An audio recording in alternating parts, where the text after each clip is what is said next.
Universidad Austral de Chile. Síganos en redes sociales como Radio UH Valdivia en Instagram y Facebook, @Radio UH en Twitter, y visita toda nuestra programación en www.radiouh.cl. Muy buenas tardes, 12 del día y 3 minutos en Chile continental, 10 de la mañana y 3 minutos en Chile occidental, insular, Isla de Pascua, Sala y Gómez. Qué nostalgia. Víctor, pensé que no nos ibas a acompañar al mediodía y nuestro editor Sebastián Valenzuela decidió otra cosa. ¿Cómo estás, Víctor? Bien, bien. ¿Tú qué tal? Bien, bien. Está analizando todavía la entrevista que tuvimos con el Consejo Municipal. No la había escuchado. Ayer, digamos, mientras la realizamos, no la escuché con la misma calma. Interesante, ¿eh?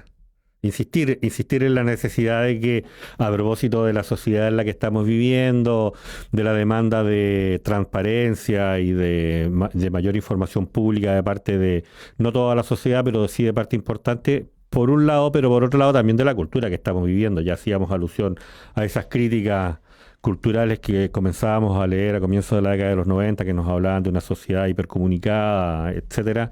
Es necesario que nos actualicemos y seguimos preguntándonos por qué el Consejo Municipal, incluso el Consejo Regional y otras instancias de participación pública ciudadana no organizan mejor los dispositivos electrónicos, que a estas alturas son bastante económicos y permiten que la comunidad pueda participar en tiempo real o en tiempo diferido de lo que allí se está discutiendo.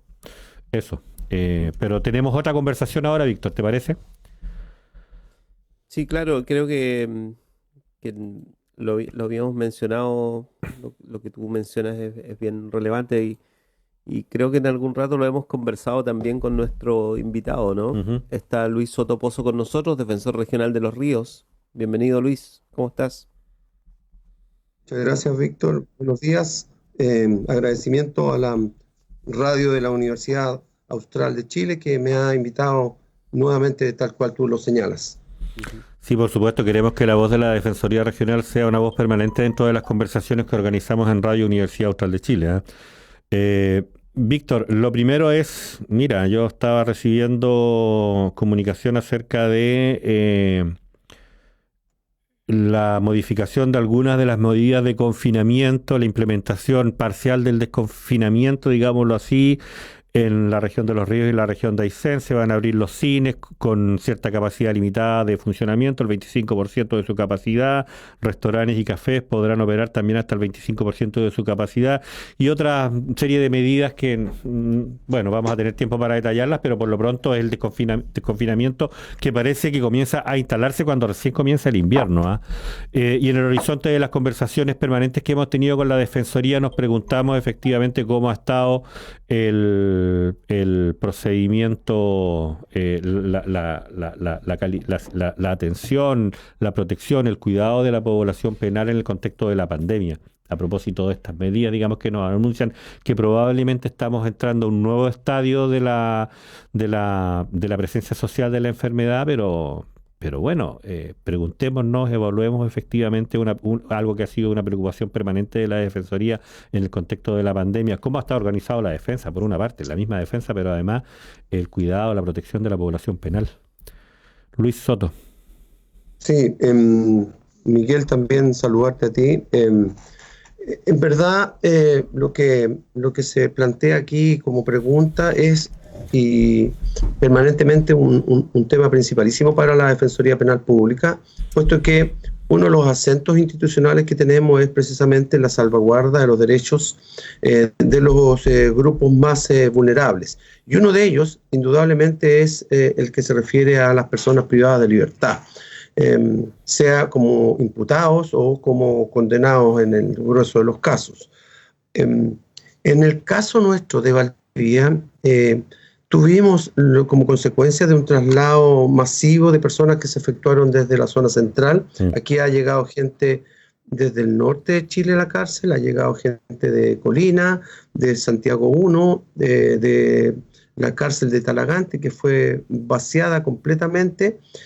Se trajo a las personas a Valdivia y en Talagante se ocupó con personas que estaban cumpliendo sus condenas en la cárcel de Puente Alto, que fue un foco bastante fuerte del COVID-19. Acá tuvimos un foco de aquello, pero afortunadamente ya ha sido superado y no tenemos nuevos contagios al interior del penal, que entre otras medidas, además de las sanitarias, responde a medidas administrativas que también tienen un costo, puesto que se interrumpieron las visitas presenciales de los familiares, de esa manera buscando impedir o dificultar la posibilidad de los contagios, pero genera un costo indudablemente. Tras el éxito de no contagios, hay también toda una historia respecto de las pérdidas de contacto en muchos casos, porque se han reforzado los contactos telefónicos por videollamada, pero en muchos casos, sobre todo las personas que no son de la región, esa pérdida del contacto también se traduce en no recibir insumos mínimos que requieren, como ropa, artículos de aseo, etcétera, que no son proporcionados por la concesionaria y que generan dificultades indudables dentro del penal. Habida cuenta además de lo difícil que es mantener buenos estándares de higiene y de salubridad cuando hay un grupo numeroso de personas en cada uno de esos módulos. Pero eso es lo que tenemos al respecto en este minuto. Sí. Víctor. Sí, bueno, hay varios temas en realidad. Nosotros ya la conversación que hemos tenido antes con Luis Sotopozo lo habíamos comentado. Hace muy poco, bueno, y yo creo que eso va a seguir todavía, se ha estado viendo esto de cómo en plena situación de restricción a la movilidad, en cuarentena en algunos casos, en la región metropolitana en especial, se planteó esto del aumento de las penas a quienes transgredan las disposiciones, ¿no? de resguardo de la salud pública, ¿no? Así dicho. Eso implica que hay una mayor penalización respecto de la movilidad de las personas, digamos, a pesar de que ya sabemos, socialmente se ha hecho el análisis y la evaluación de que las personas no todas salen porque quieran transgredir una norma, ¿no? Sino que básicamente porque están en una situación crítica. Eso yo sé que es un tema, digamos, relevante, que puede ser pensado desde la lógica de la Defensoría también, o sea, cómo el aumento de penas, cómo tratar a la población, digamos, de esta manera, implica, no sé, que la salud pública pasa a ser un factor para penalizar a la población. No sé cómo ustedes lo han tratado, cómo se han informado internamente respecto al tema. Y estamos, además de tratarlo y de estudiarlo, estamos muy preocupados, muy preocupados. Y aquí voy a señalar lo siguiente. Efectivamente, en fecha reciente, la ley se publicó modificatoria de estas normas el día 20 de junio, hace 20 días atrás recién, ¿verdad? Un poquito menos. Lo que hizo la norma penal es, por un lado, aumentar respecto al delito base que se refiere al que ponga al que ponga en peligro la salud pública por infracción a las reglas higiénicas o de salubridad. Se aumentó allí la multa, que inicialmente era de 6 a 20 UTMs, se aumentó a un máximo de 200. Y esto es fuerte, porque una UTM son aproximadamente 50.000 pesos. Por lo tanto, la base de la multa son 300.000 pesos, en una época en que tenemos cesantías de sobre el 15% y probablemente esa cifra es muchísimo más alta, infortunadamente, porque la cesantía se mide por la cantidad de personas que buscan trabajo. Y el último índice, por ejemplo, no midió a la gente de la región metropolitana porque no pueden salir a buscar trabajo porque hay cuarentena total. Por ende, estamos hablando de un universo de 5, 6 o más millones de personas, de las cuales no fueron contabilizadas, por lo que probablemente la cesantía es mucho más alta que el 15% redondeado que se señala, sino que es más alto, y sin embargo estamos estableciendo ahora multas que son leoninas, que parten, repito, en 6 UTM, 300.000 pesos, y que pueden ascender hasta 200. Pero además, porque se produce un contrasentido, porque si en marzo o de marzo en adelante, en las primeras semanas, recordarán ustedes, hubo todo un esfuerzo legislativo dirigido y encabezado por el Ministerio de Justicia en torno a permitir, de alguna manera, relajar el número de personas que estaban en las cárceles. Por un lado, la ley de indulto conmutativo, por otro, una embestida procesal que realizamos como institución, como Defensoría Penal a lo largo del país, que permitió que saliese un grupo importante de personas que estaban privadas de libertad como medida cautelar y que se les sustituyera esta por arrestos domiciliarios, permitió que aproximadamente en la suma y resta sobre 4.000 personas salieran de la cárcel. Pero ahora con estas modificaciones legales, la amenaza que se cierne es cuantiosa, puesto que, por un lado, y así lo ha dicho públicamente el Ministerio Público, en el caso de aquellas personas que de forma reincidente son sorprendidas, por ejemplo, vulnerando el toque de queda o la cuarentena, son pasadas a control de detención y se pide respecto de ella, y hay un instructivo del fiscal nacional, que se pide respecto de ella medidas privativas de libertad, incluyendo la prisión preventiva, lo cual genera una amenaza no para cualquier persona, como tú bien lo dices, sino que para aquellos, en muchísimos casos, que están saliendo por obligación, puesto que el Estado no ha cumplido su rol, en este caso, de garantizarle prestaciones mínimas. Los ayudas, los subsidios, las cajas alimenticias, etcétera, son solo medidas paliativas, pero que no terminan de compensar las necesidades de las familias. Y entonces las personas, por obligación, no por gusto, en muchísimos casos, se ven obligadas a salir a trabajar o a buscar alguna fuente de ingreso, al ser sorprendidas por la autoridad militar, infringiendo las decisiones administrativas de estos tiempos de pandemia, genera que son pasadas a control de detención y arriesgan perder su libertad. Eso es lo inmediato. Pero posteriormente, cuando se decida tomar o adoptar una decisión final respecto de ellas, muy probablemente nos vamos a encontrar con una suma cuantiosa. Se habla de que son más de 30.000 los infractores del toque de queda. Nos vamos a encontrar con una cantidad impresionante de causas en que la modificación legal ha establecido, si solo se decide aplicar multa, que ésta se guíe por un procedimiento en la que no interviene la defensa en principio. Es decir, el procedimiento consiste en que el fiscal señala que tal día, a tal hora, tal persona fue sorprendida infringiendo el toque de queda y le solicita, por ejemplo, una multa de 6 UTM, puede solicitar una multa superior, porque los límites van, repito, hasta las 200 UTM, pero quedémonos en el caso de las 6 UTM, y en ese caso, la persona va a ser notificada de que debe pagar esa multa, y si no la puede pagar, se ofrece mecanismos de prestación de servicio como forma de cumplir la obligación, pero esa persona no va a acceder en principio, y eso es muy importante señalarlo, a defensa. Y la persona tiene derecho a defensa. ¿Y cómo tiene ese derecho? Debe reclamar de la multa que se le ha impuesto. En este momento, los plazos están suspendidos por una norma legal del mes de comienzos de abril, que suspendió la mayoría de los plazos judiciales, también el de este tipo de procedimientos que se denominan monitorios, y 10 días después de que termine la declaración de zona de catástrofe, van a comenzar nuevamente a contabilizarse, por lo que nos podemos encontrar con que si esto termina en septiembre, en los primeros días de octubre estén venciendo esos plazos para presentar reclamos.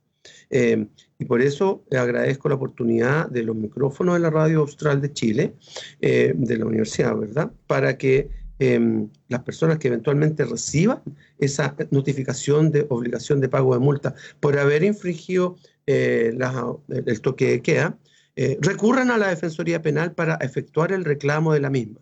Y digo esto porque si no lo hacen, el juez, solo con los antecedentes que le presente el fiscal, es decir, que fue detenida tal día, tal hora, sin señalar las razones por las que pudo haber sido detenida. Voy a pensar, por ejemplo, que alguien pudo salir a comprar un remedio a la farmacia de urgencia de un familiar que estaba enfermo en horas del toque de queda.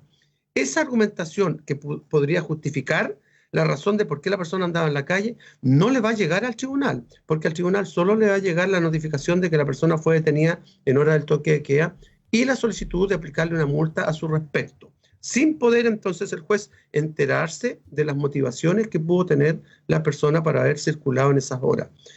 Por eso es que es tan importante conocer los derechos que cada uno de nosotros como ciudadanos tiene, entre los cuales, en este caso particular, el de presentar reclamos contra las multas, pero ese reclamo tienen un plazo específico para hacerse acotado, son 15 días, y por ende hay que poner atención a eso. Pero además, porque de alguna manera, una vez más, creo que se penaliza la pobreza, porque todas las medidas que se han dictado, no solo en este tiempo, sino que durante muchísimos años, lo que han hecho es endurecer, por un lado, las posibilidades que tiene un juez para decidir o no respecto a la aplicación de una medida cautelar tan dura como la prisión preventiva, pero además, en este caso particular, porque obliga a pagar multa a aquellos que en muchísimos casos ni siquiera tienen para el sustento diario. Eso es lo que uno, como primera aproximación, puede referir respecto a estas leyes modificatorias recientes. Sí, estamos conversando con Luis Pozo Soto, defensor regional aquí en Los Ríos. Soto Pozo. Y a propósito... Soto Pozo. Claro, Soto Pozo. El orden de los factores ahora no altera el producto, porque uno puede, y ahí hay un tema de género muy importante, entre paréntesis, Víctor, uno puede, si lo desea, colocar su apellido materno primero que el paterno, así que... de hecho, los jóvenes suelen hacerlo, por lo menos mis hijos, no sé si es alguna crítica al padre al final, pero lo hacen y suena bien. Sí. En el caso de las medidas de suspensión o sea, la suspensión de medidas que se estaban tomando, y que esto es la noticia del momento, digamos, está circulando mucho, digamos. De hecho, en el caso de Los Ríos, entiendo que incluso se va a permitir la operación de los cines y teatros, ¿no? O sea, ahora, hay restricciones todavía. O sea, nosotros estamos acostumbrados a que nos sueltan un poco, digamos, y aprovechamos, ¿no? Entonces, obviamente va a haber otra tensión más, seguro, respecto de, oye, aquí se transgredió una norma, ¿no? Yo sé que esto incluso me han contado que, por ejemplo, las empresas turísticas han estado presionando sistemáticamente para que esto suceda, ¿eh? Y el problema de esto es que más allá de que hay un momento en que se dice, no, esto no se puede hacer, y esto está incluso penado, tiene costos en multas, por lo menos, de ahí a flexibilizar es un tira y afloja, digamos, ¿no? Es una posibilidad permanente para quienes viven un poco también del ejercicio de estos mercados, ¿no? Imagínense el tema de los cines, imagínense el tema de los malls asociados, etcétera. Todo ello va a implicar más tensiones todavía. Yo no sé si eso obviamente está sucediendo recién, así es que no sé si hay todavía una reflexión sobre el tema y ya veremos cómo funciona, ¿no? Pero estamos viviendo, todo es nuevo y por lo tanto probablemente surjan problemas donde no hemos visto que puedan surgir todavía. Lo que nosotros creemos que es una buena medida, flexibilizar la posibilidad de funcionamiento de las ciudades, probablemente genere otro tipo de problemas que no hemos advertido. Eso por un lado. Yo tenía otras preguntas asociadas también al rol de la prensa. Nosotros en la radio también, por el ejercicio que estamos realizando de comunicación, nos va a tocar en estos días, de hecho, un par de momentos, digamos, el día viernes vamos a estar con el Colegio de Periodistas y Mónica González, donde vamos a hablar de periodismo, digamos, del ejercicio del periodismo en tiempo de pandemia.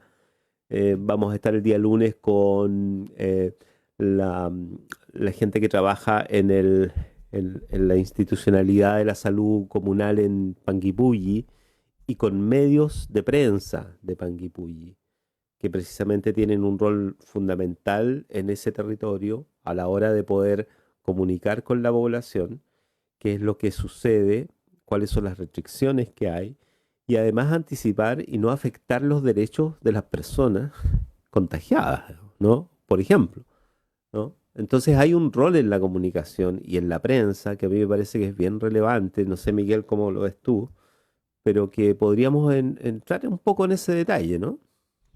Sí, bueno, yo tengo mi opinión al respecto. Uso y abuso los micrófonos de esta radio para hacerla circular. Creo que en este momento es oportuno escuchar la opinión del defensor regional,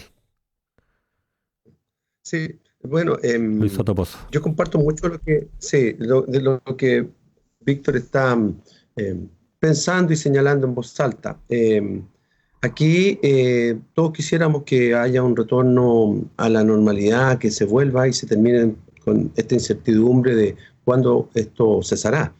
Pero no puede ser un acto voluntarista, sino que tiene que ser un acto, creo yo, en que efectivamente se le garantice a la gente ciertos niveles de seguridad desde el punto de vista de la salud y de que no va a correr riesgo para contagiarse.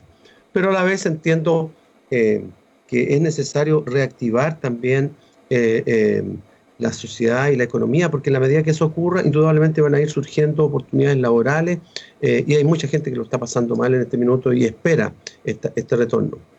Si se hace con control, estoy imaginando, no sé, en un restaurante, reservando mesa previa, etcétera, podrá ir, y con las distancias sociales del caso, podrá irse avanzando en esa materia. Lo que sí, desde la óptica, nuevamente, del área que a mí me compete, esto es de la óptica penal, por un lado, y de la persecución penal, por el otro, me preocupa es de que aquí hay que distinguir. Si ya la antigua norma del 318, el artículo 318 del Código Penal, sancionaba al que pusiera en peligro la salud pública por infracción a las reglas higiénicas o de salubridad, ahora hay una norma que establece que en estos tiempos de pandemia, epidemias, contagios, etcétera, genera a sabiendas riesgos de propagación. Por lo tanto, esa norma está apuntando al que sabe que está contagiado o que pueda tener el riesgo evidente de estarlo, por ejemplo, porque está en contacto con alguien contagiado. Y ya sea que no se haya hecho el examen o que no espere su resultado para salir a la calle. Entonces, ¿cómo se va a controlar eso? Creo, una inquietud, por un lado, pero a su vez, el riesgo penal que significa para esa persona el que salga, a pesar de que tenga esa eventual situación de contagio en sí. Y digo esto porque ahora la pena se aumenta, o sea, es una figura que nueva, pero que se aumenta en relación al delito base. Y la pena va desde los 541 días, que son 18 meses, hasta los 5 años de privación de libertad. Y además, una multa que en este caso parte en las 25 unidades tributarias mensuales. Y eso es muchísimo. 25 UTM, si estamos redondeándola en 50, son ¿cuánto? Más de 1.250.000 pesos aproximadamente. 1.250.000 pesos como multa mínima. Y llega hasta las 250 UTM, es cosa de multiplicar nomás.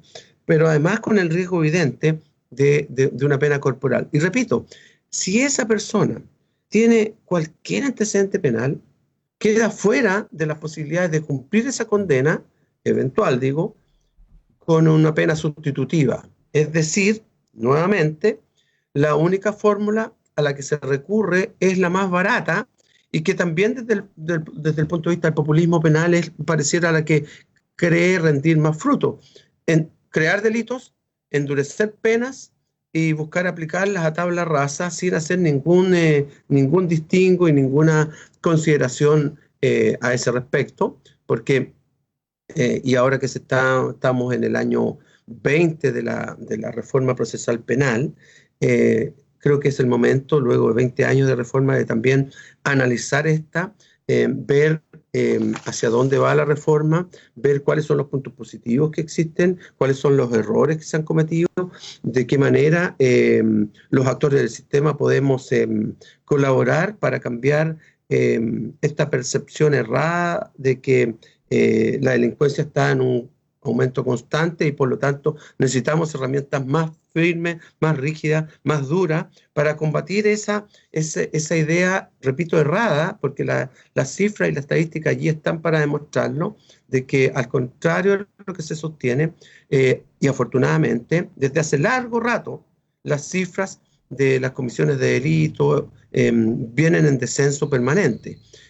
Y sin embargo, la respuesta que siempre se ofrece es solo la penal de crear delito, establecer penas altas, y en este caso vamos a encontrarnos con esa fricción, no tengan duda al respecto, de, por un lado, normas penales que apuntan a la seguridad y la salubridad que colisionan con esta apertura gradual sin que todavía exista mucha claridad cómo se va a operar y con qué controles se va a funcionar al respecto. Y esa es una inquietud que creo que va a haber que ponerle la mirada y el acento en las próximas semanas y meses. Perdón, ¿y cómo ves el tema de la prensa, el rol de la prensa, especialmente en términos locales? Porque en comuna esto es muy relevante, el rol de la radio en especial, pero también de los portales online, a la hora de promover un poco la lógica también que aquí hemos estado trabajando, ¿no? Una lógica que incorpora la noción de derechos y también se preocupa, en definitiva, no sé, de los costos asociados, digamos, a la transgresión de las normas. Sí. Yo creo que primero, y eso no lo descubro yo, el rol de todos los medios de comunicación, los más tradicionales, como sin duda es la radio, eventualmente la televisión y la prensa escrita, ahora se suman todos estos portales de noticias online que deben cumplir una labor, por un lado, de difusión, pero también de publicidad respecto de las situaciones en las que nos encontramos y también de los reales contextos en que ocurren las cosas. Yo creo muchísimo, además, en la libertad de expresión. Es un derecho humano de primerísimo nivel y rango, y hay que respetarlo, pero también ese respeto o ese derecho se tiene que ejercer de forma responsable y sabiendo que eventualmente puede acarrear responsabilidades de todo tipo, desde civiles hasta también administrativas y, por supuesto, penales. En comunas alejados de las urbes principales, el medio de comunicación principal es la radio. La radio es la más escuchada, la radio difunde noticias, la radio entrega información a la comunidad sobre lo que está ocurriendo al interior de estas, y por lo tanto su papel es preponderante. Y de allí, y qué buena la iniciativa que la radio de la Universidad Austral de Chile está o va a tener la próxima semana con medios locales, por ejemplo, en este caso de Panguipulli que comentabas, Víctor, es que es el momento también de instruirse, de aprender, porque en la medida que esto se sepa, se puede también ir divulgando a los radioescuchas. Así que desde esa óptica, indudablemente que el papel es de primerísimo nivel. Lo hemos visto en tragedias cercanas, como por ejemplo el terremoto del año 2010, donde la radio cumplió un rol fundamental al haberse caído los otros medios de comunicación, incluso haberse interrumpido las vías de comunicación. Y lo hemos visto también en este tiempo de pandemia, donde al encierro la radio ha cobrado un rol extraordinario y yo creo que todos acá escuchamos muchísima radio, más que en el caso particular mío, más que ver televisión, yo escucho radio, porque es más miscelánea, más informativa, más dinámica y permite estos tiempos de laxitud que en televisión son más difíciles de conseguir. Y por ende hay que relevar, resaltar y por supuesto respetar el rol que cumplen estos medios de comunicación.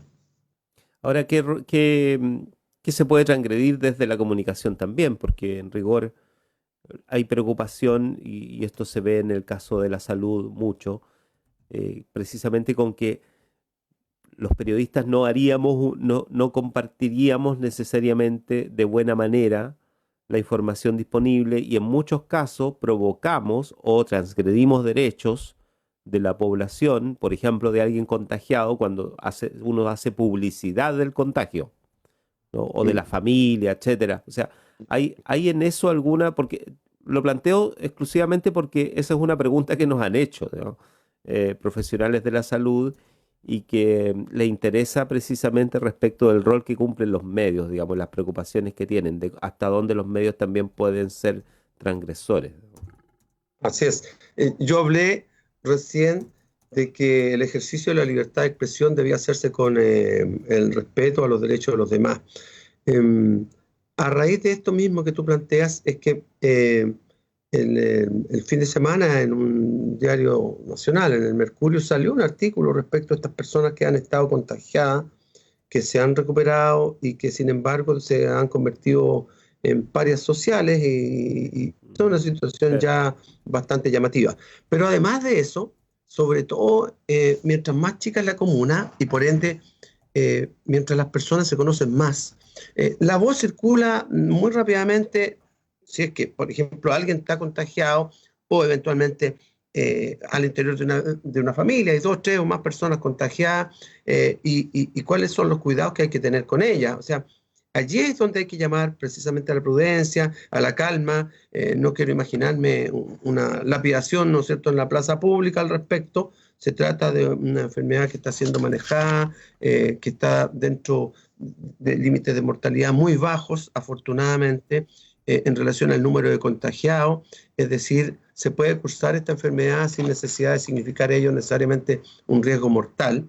Y esas informaciones, como también el respeto para los nombres de las personas que estén o puedan estar contagiadas, es también muy relevante, porque además se arriesga no solo a que se adopten medidas sin ningún raciocinio por parte o por algún sector de la población, sino que también porque haya posteriormente incluso responsabilidades de parte de quienes emitieron una noticia alarmista o que no se justificaba con el tono con que se pudo haber planteado. Por eso es que, pero yo aquí apelo bastante y creo en la responsabilidad y en la seriedad de en la inmensa mayoría de los medios de comunicación en torno a plantear la noticia con mucho respeto, y uno ve de repente que a lo sumo lo que ha salido es, por ejemplo, que han llegado personas trasladadas al hospital regional desde otras regiones, tal vez por saturación de sus camas en esas regiones, pero han sido tratados con mucho respeto las personas y los nombres de esta, etcétera, y es creo la política y la manera en que se debe plantear esta situación. Miguel Ángel. Sí, Luis Soto Pozo, defensor regional, conversando con Radio Universidad Austral de Chile, defensor regional de Los Ríos. Iniciamos esta conversación hablando precisamente de cómo había sido el desempeño, el comportamiento, no sé cómo decirlo, del sistema judicial, en definitiva, desde la perspectiva de la Defensoría Penal en el proceso de pandemia. Recordábamos el traslado de población penal desde la capital nacional a Valdivia, el efecto, la vulneración que eso pudo haber tenido en los derechos de la población penal local, la restricción de las visitas, la movilidad, un montón de situaciones que los afectan. Pero claro, de alguna manera, al cumplirse 20 años de la reforma procesal penal, la pandemia lo que ha hecho ha dejado al descubierto las inequidades del sistema de administración de justicia incluso. Lo decías tú, claro, todas estas legislaciones de alguna manera propenden a penalizar la pobreza, pero me pregunto yo, y a la cara, a la luz de lo que podríamos evaluar en 20 años de reforma procesal penal, ¿el mismo sistema judicial se administra con cierta inequidad que refuerza esa penalización de la pobreza? No sé si lo pronuncio como afirmación o como pregunta. Luis Soto Pozo. Dejémoslo como pregunta, entonces de alguna manera buscaré contestarla. A ver, 2 eventos desde octubre pasado de alcance masivo han puesto a prueba la capacidad de los distintos actores del sistema de justicia penal para adecuarse a ello. Uno fue el estallido social del 18 de octubre en adelante, que significó un aumento considerable del número de causas. Solo como ejemplo, la Defensoría Penal en las primeras semanas de octubre del 2019 tuvo un aumento del 70% de sus causas en relación al igual periodo del año anterior, ¿ya? Y luego, en marzo en adelante de este año, vino y surgió la amenaza del coronavirus, que ha, ¿no es cierto?, mantenido al país en un estado de catástrofe y con extremas medidas de cuarentena en distintas zonas. Y sin embargo, el sistema de justicia penal con el apoyo de la tecnología, adoptó formas de trabajo de atención remota, a distancia, primero poniendo el acento en los privados de libertad, pero luego se ha ido abriendo a realizar audiencias de todo tipo, salvo las de los juicios orales, ampliando entonces el arco y el abanico de atención, cautelando también los derechos de las personas ante el sistema de persecución penal. Y lo que ha habido entonces es que, a pesar de estos tiempos, el actual sistema de reforma procesal ha mostrado un vigor y una capacidad de adaptarse muy interesante, muchísimo mejor, imagino, que lo que podría haber tenido el antiguo sistema, porque ha permitido y garantizado el acceso a la justicia, ha permitido el acceso a la defensa, las audiencias son orales, son públicas, con jueces independientes, imparciales, que ejercen debidamente el control de la legalidad de las medidas privativas de libertad y por lo tanto poseen la facultad de salvaguardar y garantizarle a todos los ciudadanos el respeto por sus derechos. Indudable, que ya que estamos hablando además de este tiempo, es que surgen, y lo planteaba yo al principio, surge la pregunta de cómo podemos, por un lado, revigorizar este sistema, cómo podemos también democratizarlo, cómo podemos dar cumplimiento a la exigencia de que las personas sientan que existe una justicia para todos y que esta justicia además es única e imparcial. Y allí se hacen los esfuerzos del caso, aun cuando personalmente creo que tenemos que poner el acento en varias cosas. Por un lado, debemos contar con un nuevo Código Penal para nuestro país, un Código Penal donde se establezca el justo orden de acuerdo a los bienes jurídicos que están afectados, puesto que en la actualidad, por ejemplo, nos encontramos con que existen delitos contra la propiedad con una sanción mayor, más alta, que, por ejemplo, los delitos contra la vida.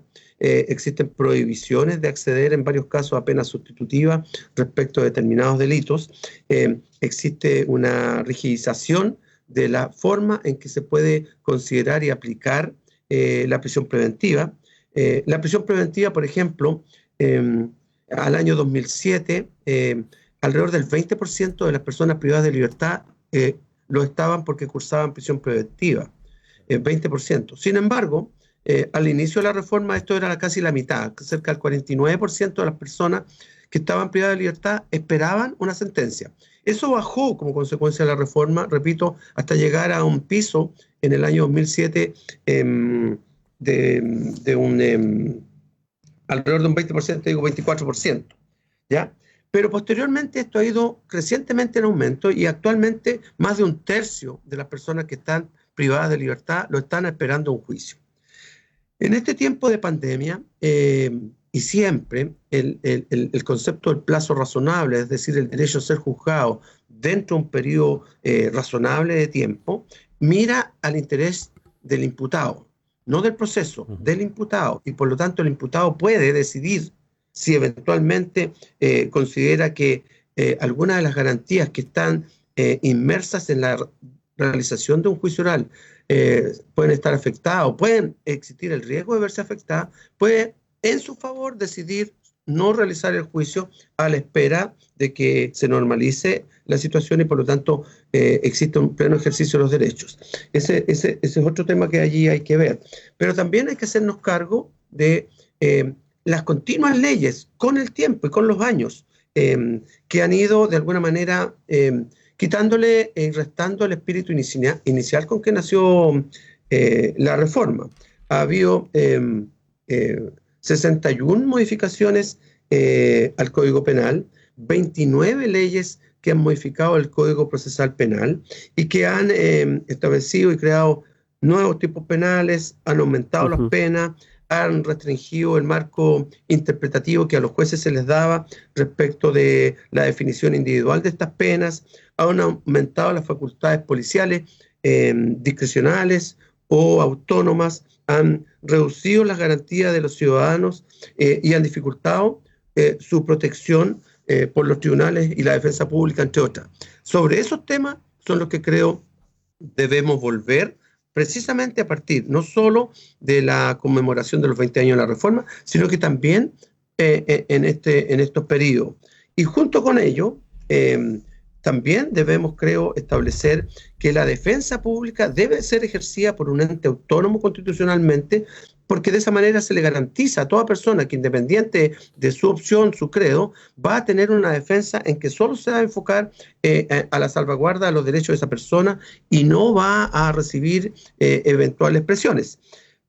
Otro tema muy importante también para una sociedad más justa, más democrática, después de este periodo, es el tema de la reinserción social. Y no perdamos de vista aquello, ya que estamos en un proceso constituyente, con un plebiscito fijado para fines de este año, que debiera, como pareciera indicar los vientos, aprobar una modificación constitucional que implique una nueva constitución para Chile. Allí, entre otras cosas, hay que hacerse cargo de la labor de reinserción social, que de alguna manera y con muchas dificultades la busca realizar Gendarmería, pero no debe ser privativo de Gendarmería, sino que también debe ser enfocado con un criterio técnico y superior, precisamente para el bienestar de toda la sociedad y para una mayor seguridad de la sociedad. Y esa reinserción debe contar también con una judicatura especializada, que en este momento no existe, es decir, deben crearse los juzgados de ejecución penal, y que eso permita también entonces avanzar en ese tema.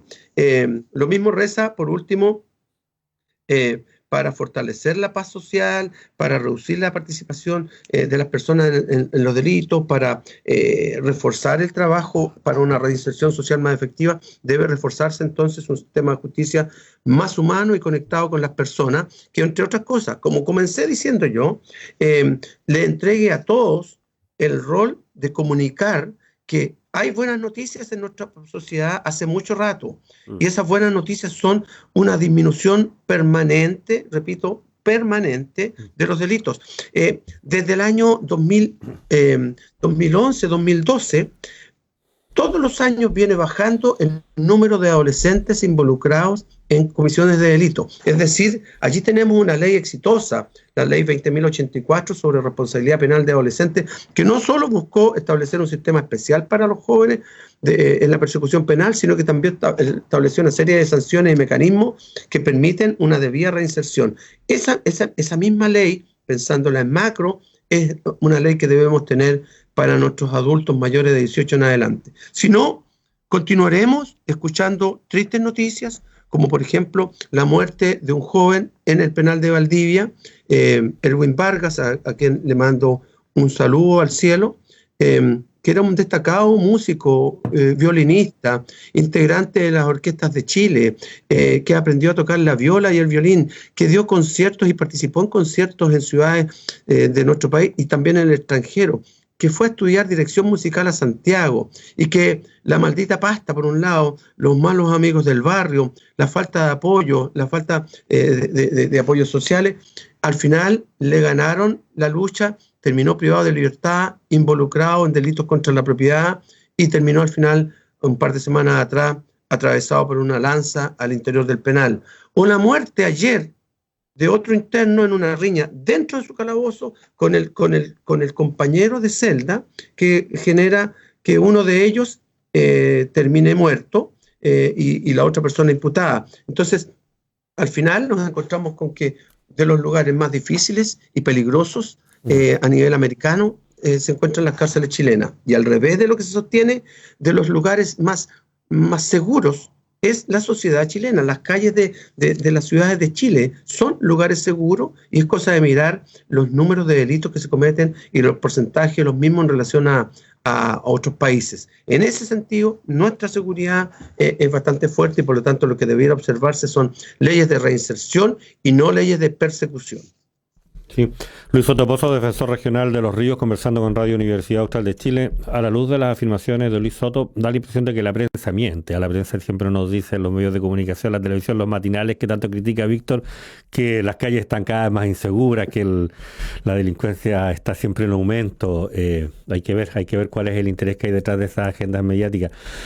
Luis, nos quedan unos minutos para despedirnos. Anunciábamos que se iba a abrir probablemente a relajar las medidas de confinamiento, y esto ya es una pregunta más personal, tal vez no conversando con el defensor regional, conversando con el vecino valdiviano Luis Soto Pozo, con el ciudadano Soto Pozo. No sé, pues yo también echo de menos el cine, pero quisiera saber cuál es tu opinión acerca de este nuevo escenario de control de la pandemia que se nos propone. Consignar, solo entre paréntesis, tengo un hijo que es periodista. Yo no digo que la prensa miente, pero tal vez hay que poner los acentos en sus justas proporciones. Eso lo dije yo. ¿Ya? Sí, tranquilo, pero tú como periodista tal vez también sabes que no es así en la inmensa mayoría de los casos. Y recordemos solo que la prensa independiente en los tiempos de la dictadura se convirtió en la voz de los que no teníamos voz. Y la prensa independiente en épocas democráticas ha abierto no solo muchísimas investigaciones, sino que ha develado muchísimas vulneraciones y violaciones. Por lo tanto, mi mayor de los respetos por la prensa, que ejerce su labor en la forma en que los clásicos la soñaron. Eso por un lado. Y respecto a la pregunta al ciudadano, a veces de a pie, en muchos casos de pie, como a ti mismo te consta, Miguel, sí, que nos encontramos por ahí. Como vecinos. Sí, y vecinos además. Yo entiendo que algunas de las situaciones más complicadas que se han generado al interior de la familia, producto de este encierro, son precisamente porque los problemas que existían en esas familias antes quedaban ocultas tras simplemente salir a pasear, irse a un mall, irse al cine, y de esa manera se ocultaba tal vez los problemas no resueltos al interior del hogar. Ahora que la gente, que todos nosotros estamos confinados a algunos metros cuadrados, y en muchísimos casos, digámoslo también, a muy pequeños y contados metros cuadrados, sino hay que mirar simplemente la estructura arquitectónica de las viviendas sociales en este país hace mucho rato, en relación a las mismas viviendas sociales de hace 30 o 40 años atrás. Los departamentos 40 años atrás eran de 70, 80 metros cuadrados, hoy día son de la mitad o menos. Y además, dentro de esas familias ahora incluso hay allegados en muchos casos, entonces las situaciones de encierro aumentaron eso. Creo que la vía no solo debiera ser con llegar y abrir. Quiero pensar que la autoridad en ese sentido va a ser bastante responsable para que se adopten las medidas del caso, pero también tenemos que tener, repito una vez más, seguridades, y las seguridades no necesariamente pasan porque se abra simplemente todas las áreas de esparcimiento. Hay que tomar las medidas del caso. Vamos a tener por largo rato que convivir con medidas básicas como el uso de mascarilla, el lavado de manos, no el distanciamiento físico, no el distanciamiento social, que siempre es muy importante, sino que el resguardo de un par de metros, a veces se extraña el abrazo, el contacto, pero son los tiempos que vivimos. Y dentro de ese contexto, indudablemente que como persona, no sé, salvo que sea muy tentadora la oferta de una película, en una primera etapa, por lo menos, mientras esto no vaya disminuyendo, seré de aquellos que me reste de poder asistir a una pantalla grande y ver allí la película, y esperaré que la suban a algún medio digital y la veo. Y si no, cuando se pueda. Bien. Luis, muchas gracias, Luis. Víctor, despidámonos.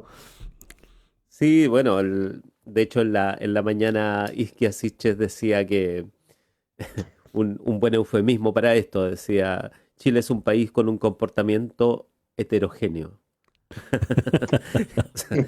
Así somos, digamos, heterogéneos en nuestro comportamiento. Incluso uno mismo, durante la mañana se comporta de una manera, en la tarde de otra, etc. Sí, es verdad. Bueno, un gusto, la doctora, Luis. Que cada día gana más adeptos y una vez más no anda perdida. Sí. Bien, pues un gusto poder conversar contigo. Para mí ha sido un gusto para conversar con ustedes dos, Víctor, Miguel, y como se lo he dicho en otras oportunidades, soy yo el que les agradezco a ustedes la posibilidad que, en este caso por mi intermedio, podemos tener otras conversaciones con otros colegas. Agradezco la posibilidad que nos dan de acceder a los micrófonos de no solo la Radio Austral de Chile, sino que también a programas que son bastante comentados como los que ustedes realizan y desarrollan. Así que un abrazo en lo inmediato a la distancia. Muchas gracias, Que Luis. estén muy bien y despedirnos también de aquellos que pudieron tener la paciencia de escuchar en estos minutos nuestra conversación. Muchas gracias, Luis. Luis Sotopozo, defensor regional de Los Ríos, conversando con Radio Universidad Austral de Chile. Nosotros estamos terminando la mañana, Víctor, nos estamos despidiendo, nos volvemos a escuchar mañana nuevamente a las 8:30 de la mañana. Tenemos panel de académicos, ya nos han confirmado su presencia Yanira Zúñiga, Claudio Fuentes, Carla Marchant, Karen Alfaro y la profesora de ciencias, hoy Ceremi de las ciencias, Olga Barbosa. Bien, nos escuchamos mañana. Gracias, Luis. Un gusto. Chao, chao. Nos volvemos a encontrar. Nos vemos. Chao. Listo, Chao. muchas gracias. Sebastián. Más comunicación. Más universidad.